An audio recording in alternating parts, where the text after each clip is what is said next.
بسم اللہ الرحمن الرحیم۔ السلام علیکم friends, welcome to my YouTube channel. پیش خدمت ہے اردو ناول یارم۔ تم ایک عظیم خاتون کی بے عزتی کر رہے ہو، واجد دادا نے دلی دکھ سے کہا۔ آپ نے میری بے عزتی کی ہے۔ ایسے لوگوں کو گھر بلا کر کوئی ضرورت نہیں امرا کو واپس وہاں بھیجنے کی۔ بہت کر لی پڑھائی۔ میں نے غلطی کی جو اسے اپنے آپ کے حوالے کر دیا۔ میرے حوالے اسے تم نے نہیں کیا تھا، میں نے خود اسے سنبھالا تھا۔ تمہاری اور تمہارے خاندان کی جاہلانہ سوچ اور حرکتوں سے اسے بچائے رکھا۔ بیٹی بیٹی لگا رکھا ہے تم نے۔ تمہاری بیٹی تب ہوتی جب تم کبھی اس کے دکھ میں شریک ہوئے ہوتے، کبھی پوچھتے اس کے آنسو تم اسے کھلایا پلایا جوان کیا۔ کیا کم کیا؟ کھلانا پلانا ہی سب نہیں ہوتا، بڑا احسان جتاتے ہو کھلا پلا کر اولاد کو نہیں۔ تمہیں تو یہ تک نہیں معلوم کہ چھپ کر رونے کے لیے وہ گھر کے کس کونے کی طرف بھاگتی تھی۔ میں فیصلہ کر چکا ہوں، تم سے رائے لی تھی، آخری فیصلہ میرا ہی ہوگا۔ پھر آپ مجھے سب سچ بتائیے، کیا ہے یہ سب؟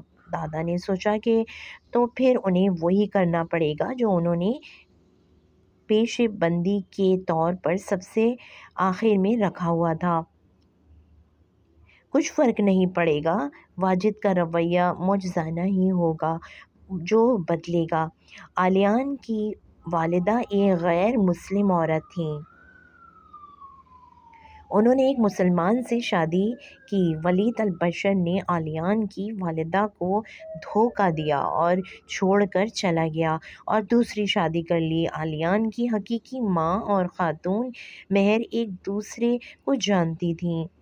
واجد کئی خطے اپنے والد کی طرف دیکھتے رہے۔ انہیں یقین نہیں آیا کہ انہیں جو ابھی بتایا گیا ہے وہ ان کے باپ نے اتنی آسانی سے کہہ دیا ہے۔ آپ ایک غیر مسلم عورت کے بیٹے کے لیے امرا کے رشتے کے حق میں ہیں، بحث کر رہے ہیں مجھ سے لڑ رہے ہیں۔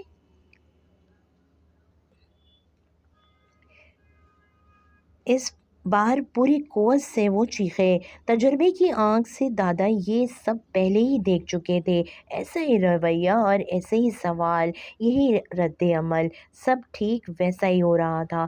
دادا اٹھ کھڑے ہو گئے۔ کمرے میں اماں اور دادی آئیں کہ بات بڑھ نہ جائے۔ دادا نے تینوں کی طرف دیکھا اور کہا، امرا میری ہے اور اس کے لیے فیصلہ بھی صرف مجھے ہی کرنے کا حق ہے۔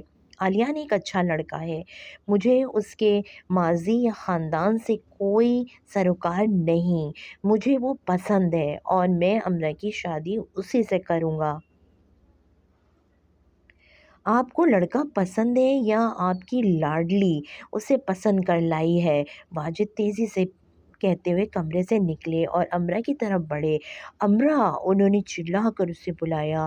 واجد دادا ان کی طرف لپکے۔ تمہیں پڑھنے کے لیے بھیجا تھا یا یہ سب کرنے کے لیے؟ وہ دانیہ کے کمرے میں اس کے سر پر پہنچ گئے اور اسے بازو سے پکڑ کر جھنجھوڑ دیا۔ دادا نے لپک کر انہیں امرا سے دور کیا۔ حماد علی، دانیہ سب اسی کمرے میں موجود تھے۔ یہ جاہلوں والے طریقے نہ اپناؤ۔ آپ کا طریقہ ٹھیک ہے۔ کون ہے یہ امرا جسے تم یہاں لائی ہو؟ دادا نے ان کا ہاتھ پکڑ کر کمرے سے باہر گھسیٹا اور بڑے جتنوں سے انہیں واپس اپنے کمرے میں لائے۔ امرا کمرے میں رونے لگی۔ یہ اس کی خوش گمانی تھی کہ سب ٹھیک ہی ہو جائے گا۔ بیٹھ جاؤ واجد، خدا کے لیے، تم وہی انسان ہو جس نے ساری عمر کبھی اپنی اولاد کے پاس بیٹھ کر اسے نہیں سنا۔ تمہیں تو یہ تک معلوم نہیں ہے کہ امرا یونیورسٹی میں کس مضمون کی طالبہ ہے اور تم اس کی زندگی کے فیصلے کے لیے ایسے بھڑک رہے ہو جیسے تمہارے ساتھ بہت زیادتی ہونے جا رہی ہے۔ تم ایسے ہی باپ ہوتے ہو تمہاری جیسے باپ ہوتے ہیں جن کی اولادیں